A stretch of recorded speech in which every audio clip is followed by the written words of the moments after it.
I've sort of got a progression here. Are you me talking to me? Yes. So We're the part of you that never worries and always loves.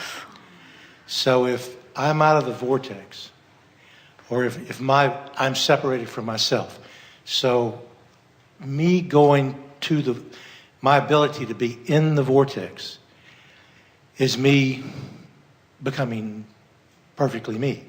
Uniting with you, yes. And blending with you. Therefore I'm connected, and as you just said, I then have access to the thoughts of Source. To the knowledge of Source, to the energy that creates worlds. So therefore I'm then connected to myself.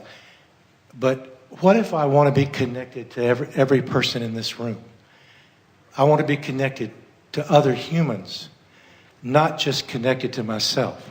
Well, it's possible for you to do And is that important?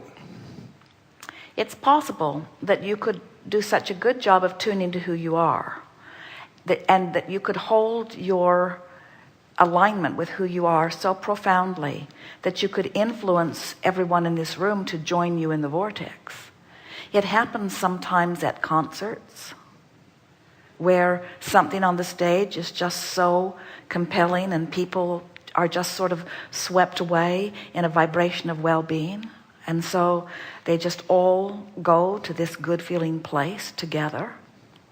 But what is it that separates us from each other than judgment, or is that it? Well, what separates, so we really like the way you've presented this. So let's start with the premise that you've practiced your way into the vortex. You're tuned in, tapped in, turned on, you're feeling good, and you're in the vortex consistently. And because you hold steady to that vibration, others join you there. And for the sake of this conversation, let's say everyone in this room gets in the vortex, and so now you're all connected with Source, and you're all connected with each other. And under those conditions, talk about a wonderful congress. Talk about in other words, talk about a wonderful mastermind. Can you imagine people from a lot of different walks of life who have asked for a whole lot of things, who all want the world to be a better place in a variety of different ways, all converging with no resistance in such a way as to allow that all to be? And that really is happening gradually. It's just that most of you are so short-sighted that you don't get to see the benefit of the part that you've played in all of it. So your question, what separates us from each other? Yes. Here we would like to answer this question in a little different way. What separates you from each other is not as important as what separates you from who you are. And what separates you from who you are is what separates you from each other. But if I'm connected, if I'm not separated from myself, yes, will I still be lonely? Well, no, because loneliness is separation from self, and that's the only thing it is. That feeling of loneliness is not about not being around other people. It's about not being in alignment with who you are. Lonely is that empty feeling of not alignment. It's not a feeling of being disconnected from each other. It's the feeling of being disconnected from who you are. In other words, there are plenty of people with no one around who are completely content in their alignment with Source. I don't think I'm saying this the right way. Maybe I don't know how to ask my question. Well, it goes back to the funny analogy that we were attempting to be funny with earlier, when we said to the woman, you're not sad or lonely because your lover left. I get that. You're lonely because you're not in the vortex, and you're using the excuse to not be in the vortex to be because your lover left. So same thing applies here. You're not lonely because there aren't people around you. You're lonely because you're not in the vortex, and you're using people not being around you as your excuse to not be in the vortex. Can you hear it? I hear that. I'm sorry to be so troublesome. It's all right. It's no trouble. We're eager to move into a new place. But I noticed that there's a religiosity almost about connecting with Source, and that's it's meditation. It feels incredible. Yes. But And I not see lonely. people And not lonely. No, and not lonely at all. But I see people, individuals, unable to connect, who are working to do that in this room even. And so is there something that people are doing or not doing that would help them be together more? Be together with what? Each other. Well, here's the thing. We're sort of working against each other a little bit in this. It's all right in this question in this way. There's a bit of what we are calling a flawed premise, and from your perspective, you may think that our premise is flawed, but it isn't.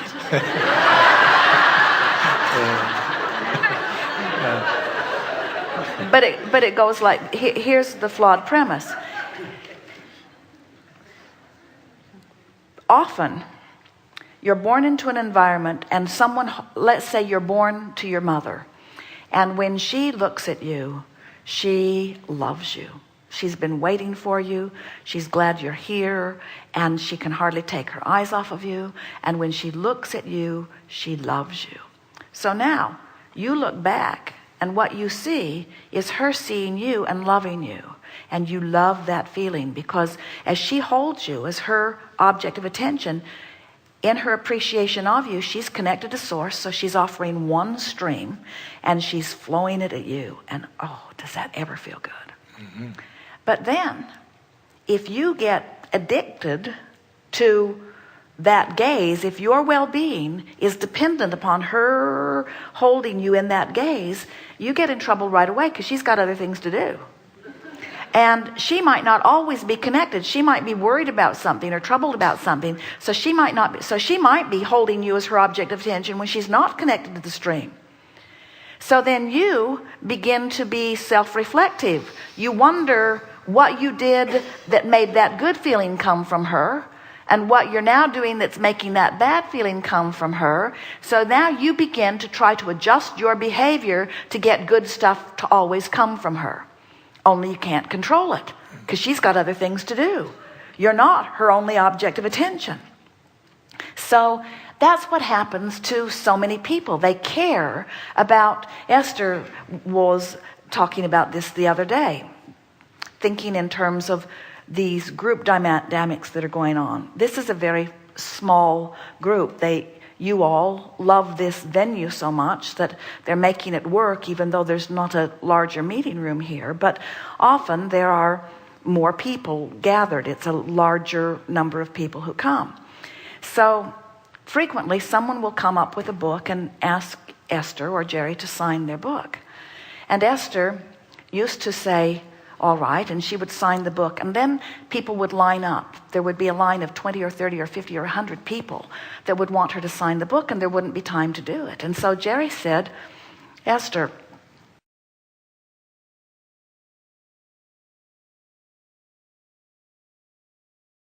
if you don't sign the first book, you'll disappoint that one person. But if you sign it, then you're going to disappoint 200 people, because there's just not time with these large numbers to do that. So Esther's sort of grappling with that, because she doesn't want to appear rude, even though she knows that that is a valid understanding. Scotty, who in larger rooms knows that if Esther stops to answer a question, often there's another and another and another. But even more, Esther is wanting to hold herself in the vibration of Abraham. And sometimes a person will come because they've not been able to get into the chair. And because Abraham doesn't see them, because their vibration is not in the vicinity of the vortex. And so they will come to Esther. And when Esther gives her attention to them, she feels the pulling. In other words, it takes her, if she listens to them at all, it can take her right out of the vortex. So with very good reason, Esther doesn't, and in a room like this, most of you would probably take her into the vortex if she talked to you. But how does she help you understand that there might be one who sees that, who then wants to. And so Esther's in this position where she can't make you know what she knows, but she cares what you think. And we say, Esther, you must not care what they think. You must not try to contour your behavior to please those who can't understand. And everybody falls into that category.